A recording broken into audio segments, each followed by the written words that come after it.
Không ơi.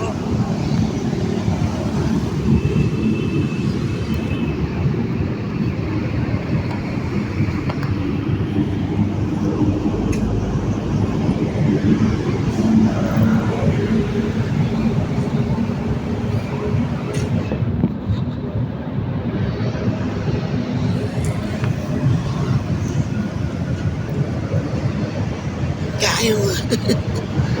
Má lùng. Dương dai à. Mới sáng ra là quay nữa nè. Dương dai lùng tím nè. Nói chung là mấy cái mé này mới.